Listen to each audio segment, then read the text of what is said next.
Hi guys, my name is Kabir Jaiswal. In today's video, I'll analyze Paytm की पूरी start से लेकर अभी तक की कहानी कि कैसे Paytm स्टार्ट हुआ, कैसे Paytm क्रैश हुआ। तो चलिए जल्दी से वीडियो को शुरू करते हैं।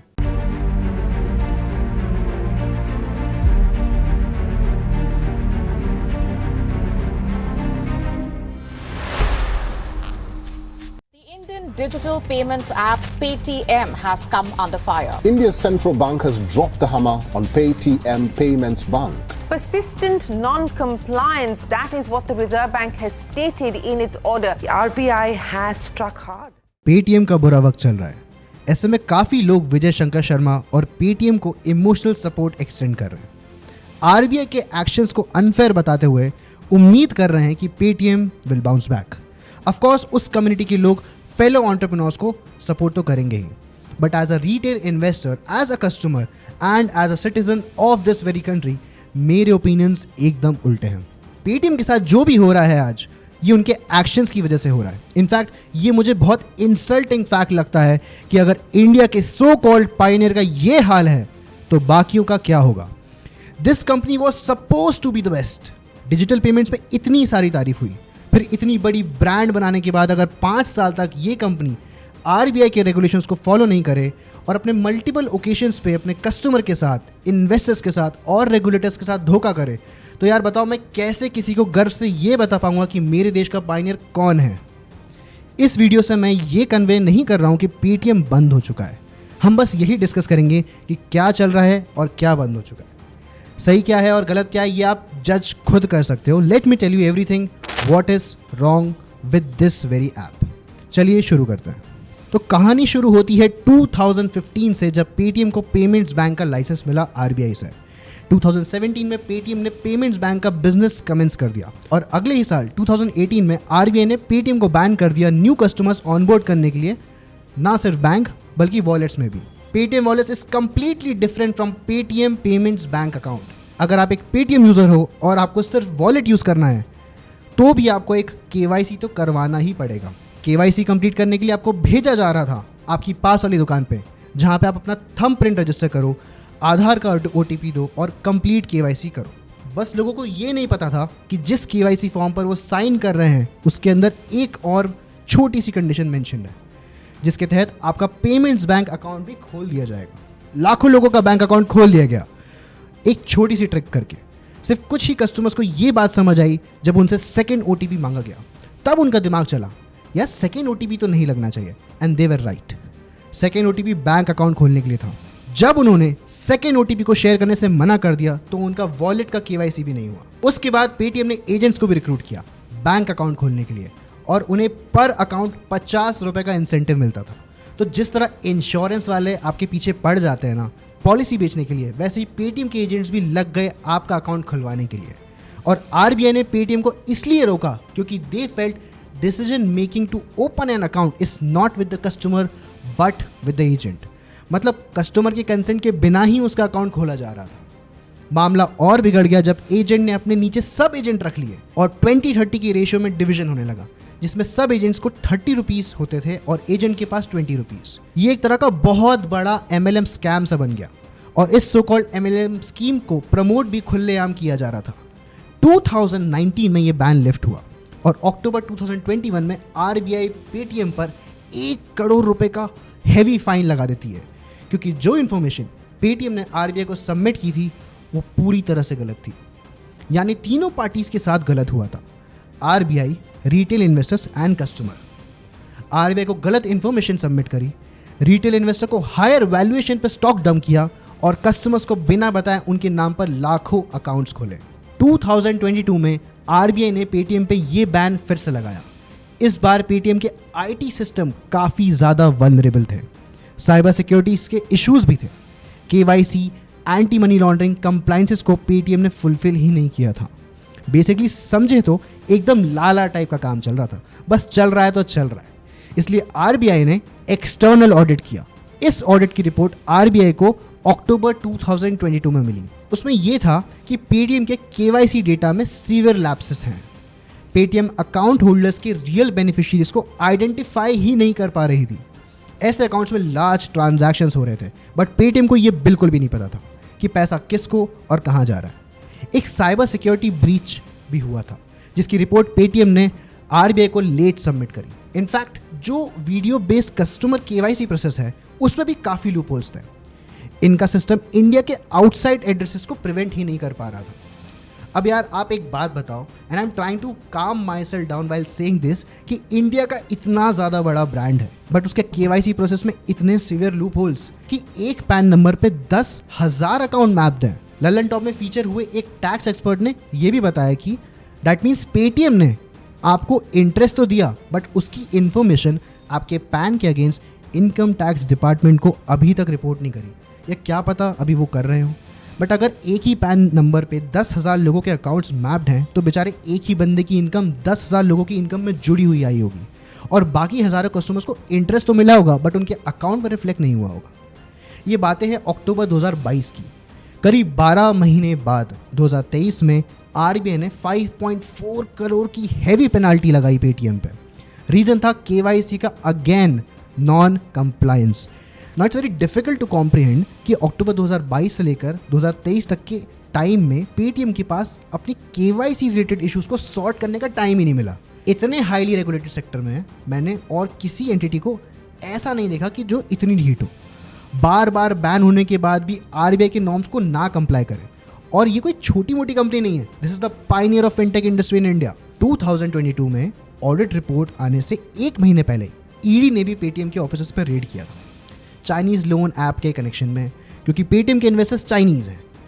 तो गवर्नमेंट को ये डर था कि पेटीएम का डेटा कहीं चाइना तो नहीं जा रहा, और आरबीआई के पर्सपेक्टिव में ओनरशिप स्ट्रक्चर एक बहुत ज़्यादा बड़ा कंसर्न है। अब पेटीएम बैंक का 51 ओन करते हैं विजय शेखर शर्मा और 49% हिस्सा ओन करता है 197 कम्युनिकेशंस, यानी कि पेटीएम की पेरेंट कंपनी। कंसर्न ये है कि पेटीएम पेमेंट्स बैंक और पेटीएम ऐप में कोई क्लियर डिस्टिंक्शन ही नहीं है। अगर आपको पेटीएम पेमेंट्स बैंक का अकाउंट खोलना है, आपको पेटीएम ऐप खोलना पड़ेगा। आप अपने बैंक अकाउंट को लॉगिन करना चाह रहे हो तो आप पेटीएम ऐप से ही कर सकते हो, अलग से नहीं कर सकते। अपने बैंक अकाउंट का पैसा एक्सेस करना चाहते हो तो भी पेटीएम ऐप के थ्रू करना पड़ेगा। और पेटीएम का डिस्ट्रीब्यूशन बहुत अच्छा है, करोड़ों में यूजर्स हैं। बैंक के फीचर्स सर्विसेज पेटीएम पे भर भर के प्रमोट होते हैं। आरबीआई का कंसर्न ये है कि अगर पेटीएम ऐप को पिक्चर से हटा ही दें तो बैंक अकाउंट होल्डर्स अपने अकाउंट को एक्सेस कैसे करेंगे। नॉर्मली अगर आपके पास कोई बैंक अकाउंट है तो उसका पोर्टल अलग होता है, उसमें लॉगिन करने का स्टाइल अलग होता है ना, आप उसको सेपरेटली एक्सेस कर सकते हो। बैंक और बैंक के कस्टमर्स का डेटा सिक्योर होना चाहिए, किसी कंपनी के साथ शेयर नहीं होना चाहिए। बट यहाँ डेटा तो क्या, सर्वर ही शेयर हो रहा था। कहीं ना कहीं आरबीआई को इस बात से भी परेशानी थी।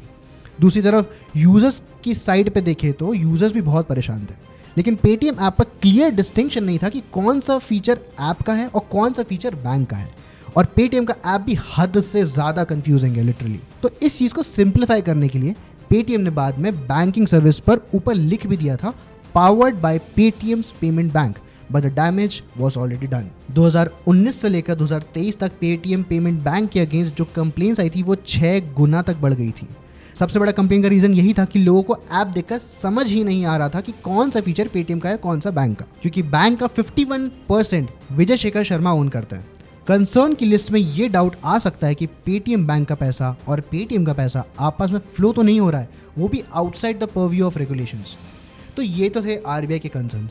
अभी पिछले महीने national highways authority of India यानी कि NHAI ने भी पेटीएम बैंक को बैन कर दिया फ्रॉम इशूइंग न्यू फास्टैग्स। NHAI ने भी पेटीएम का ऑडिट करवाया और उसमें पता चला कि Paytm has violated several service level agreements with NHAI। By the way, इस ऑडिट में पेटीएम ने कोऑपरेट करने से भी मना कर दिया था इन द फर्स्ट प्लेस। अब जिसको भी लगता है कि आरबीआई ने बहुत एक्सट्रीम स्टेप्स लिए हैं, ये अनफेयर था, specially towards a pioneer of the industry.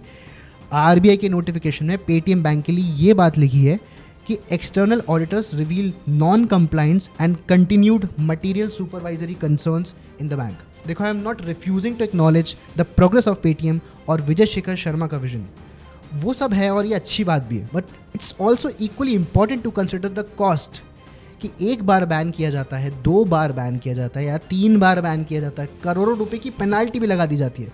उसके बाद भी अगर पेटीएम ने अपनी गलतियों को नहीं सुधारा तो मैं कैसे सिंपैथी जताऊँ यार पेटीएम के ऊपर।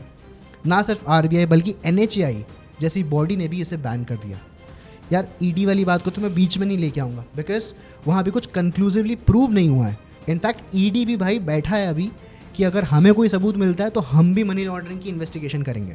रिटेल कस्टमर्स की बात करें तो मतलब अगर आपका अकाउंट पेटीएम पेमेंट्स बैंक में है और पैसा पड़ा है आपका, तो आप पैसा निकाल सकते हो, कोई प्रॉब्लम नहीं है। बस 29 फरवरी के बाद उसमें नया पैसा जुड़ नहीं सकता, उसमें सिर्फ कैशबैक, रिफंड, इंटरेस्ट जुड़ता रहेगा। एक चीज़ का बहुत ध्यान रखना कि अगर आपका कोई लोन चल रहा है जिसका EMI आपके पेटीएम पेमेंट बैंक से कटता है, तो उसको प्लीज़ अभी अभी चेंज करवा लो, क्योंकि आपका EMI डिफ़ॉल्ट हो सकता है। कैसे? एक बार उस अकाउंट में पैसा खत्म हो गया तो आप नया पैसा उसमें कभी ऐड ही नहीं कर पाओगे एंड आपकी सारी EMIs डिफ़ॉल्ट पे डिफ़ॉल्ट करती रहेगी। एक और चीज़ आप ध्यान रखो कि अगर आपके पास UPI ID है पेटीएम पेमेंट्स बैंक का और उसके पीछे लिखा है @Paytm, तो वो भी नहीं चलेगा, क्योंकि ये UPI को सपोर्ट करता था पेटीएम पेमेंट्स बैंक की। अनलाइक गूगल पे एंड फ़ोन पे, पेटीएम थर्ड पार्टी ऑपरेटर नहीं था, उसके पास खुद का पेमेंट्स बैंक का इंफ्रास्ट्रक्चर था जो कि अब काम ही नहीं करने वाला है। इसका मतलब ये कि पेटीएम को खुद एक थर्ड पार्टी ऑपरेटर बनना ही पड़ेगा, किसी दूसरे बैंक से टाई अप करना पड़ेगा और आप पेटीएम ऐप को यूज़ करके फिर UPI यूज़ कर पाओगे। Just not that one that ends with @Paytm। Merchants की बात करें तो पेटीएम के 37 मिलियन मर्चेंट्स हैं। जिन मर्चेंट्स ने पेटीएम का साउंड बॉक्स या QR लगाया है, मेजॉरिटी मर्चेंट्स का पेटीएम पेमेंट बैंक में ही अकाउंट है। तो पेटीएम को सारे मर्चेंट्स को कन्विंस करना पड़ेगा कि आप दूसरे बैंक में अकाउंट खुलवाओ, हम आपको नया QR कोड भेजते हैं और अपनी दुकानों पर लगाओ। इस प्रोसेस में बहुत सारे merchants are likely to switch over to new QR codes, यानी कि न्यू कंपनीज। और जिन मर्चेंट्स ने पेटीएम का सिर्फ QR लगाया था बट उनका बैंक अकाउंट किसी दूसरे अकाउंट में है, उन लोगों को भी हैवी नुकसान हो सकता है, क्योंकि RBI ने पेटीएम का नोडल अकाउंट ही ब्लॉक कर दिया। अब कोई भी कस्टमर जब मर्चेंट को पेमेंट करता है तो वो पेमेंट पहले एक नोडल अकाउंट में जाता है, उसके बाद मर्चेंट के अकाउंट में क्रेडिट होता है। पेटीएम का तो अब नोडल अकाउंट ही नहीं है, तो मर्चेंट के अकाउंट में पैसा कैसे क्रेडिट होगा? उसके लिए पेटीएम के पास अगेन 29 फरवरी तक का ही टाइम है। वो किसी दूसरे बैंक से टाई अप करके एक नोडल अकाउंट सेटअप करेगा ताकि मर्चेंट की पेमेंट इंटरप्ट ना हो। यहाँ सबसे बड़ा चैलेंज पेटीएम को आएगा किसी दूसरे बैंक से टाई अप करके नोडल अकाउंट को सेटअप करने में, क्योंकि जनरली इसमें 3 महीने तक का टाइम लगता है, लेकिन इनके पास इतना वक्त ही नहीं है। तो अगर पेटीएम ये करने में अनसक्सेसफुल होता है तो 37 मिलियन मर्चेंट्स पेटीएम लूज़ कर देगा।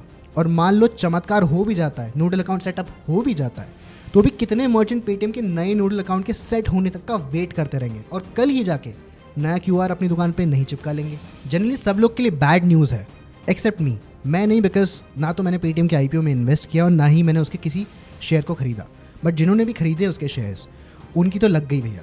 ऑलरेडी मैं जब ये वीडियो बना रहा हूँ तो उसका शेयर अपने IPO लिस्टिंग प्राइस से 80% से भी ज़्यादा क्रैश कर चुका है। टोटल 68 म्यूचुअल फंड स्कीम्स ने रफली अराउंड 2000 करोड़ के आसपास पैसा लगाया हुआ है पेटीएम के स्टॉक में। तो यार अगर आप बहुत चिल हो कि आपने पेटीएम के IPO में कोई इन्वेस्टमेंट नहीं करा है, कोई शेयर नहीं खरीदा है, तो यार म्यूचुअल फंड्स के थ्रू आपने इन्वेस्ट तो किया है, तो भी आपके पोर्टफोलियो में डिप तो आएगा। बट इंटरेस्टिंग बात यह है कि फ्राइडे को मार्केट क्लोज होने से 2-3 मिनट पहले मॉर्गन स्टैनली एशिया ने 0.8% स्टेक एक्वायर कर लिया, वो भी करीब 243.6 करोड़ की बल्क डील में। क्या सोच के किया मुझे तो नहीं पता, ये चीज़ मैं आप पे छोड़ता हूँ, आप कमेंट सेक्शन में ज़रूर बताना। अब यहाँ कोई ऐसी चीज़ है जो हमें दिख तो नहीं रही है, बट ऐसी चीज़ों से हमें दूर तो रहना चाहिए जिससे आपका फ़ायदा बिल्कुल ना हो। अब मैं आपको बता दूँ कि मेरा ओपिनियन क्या है। IPO के टाइम में पेटीएम ने कहा था कि 2150 का शेयर प्राइस काफ़ी सस्ता है, क्योंकि हम चाहते हैं रिटेल इन्वेस्टर्स को हम वैल्यू दे पाएँ।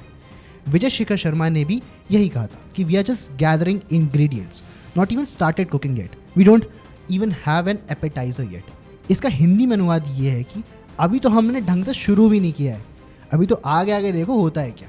दिख रहा है जब लोगों ने पूछा पेटीएम पैसे कैसे कमाता है, तो विजय शेखर शर्मा ने ये कहा, we acquire customers for a makes money while more money is made on the derivatives of A, which are B, C and D, and then there is an opportunity of E, F and G. It is an A to G business model, which is a long number of things to be understood, because stock markets in India haven't seen anything like this. It is what it is. I wish we could have explained to a larger audience. I do believe we have a fair, bigger and better job in terms of outreach. फिर पता नहीं ऐसा क्या हुआ कि 2150 का share price गिर के 480 तक भी पहुंच गया।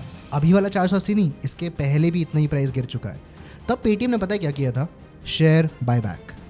600 से 800 की रेंज में पेटीएम को लगा हमारा शेयर सस्ते में बिक रहा है, इसको वापस खरीद लेते हैं। आईपीओ में पैसा रेस किए सिर्फ 1 ही साल हुआ था तब पैसा रेस करने के बेसिकली 2 रीज़न होते हैं। एक तो आप अपने इन्वेस्टर्स को एग्जिट देते हो और दूसरा आप पैसे से कंपनी को ग्रो करोगे। तो जो पैसा कंपनी की ग्रोथ के लिए पब्लिक से रेस किया था उसी पैसे से आपने वापस बाय बैक कर लिया। ये आप कैसे कर सकते हो? यानी पेटीएम ने अपने ही स्टॉक 2150 में बेचा और 600-700 रुपये में वापस खरीद लिया। क्या इसका मतलब ये था कि they raise money but they didn't have the plan to grow the business at all?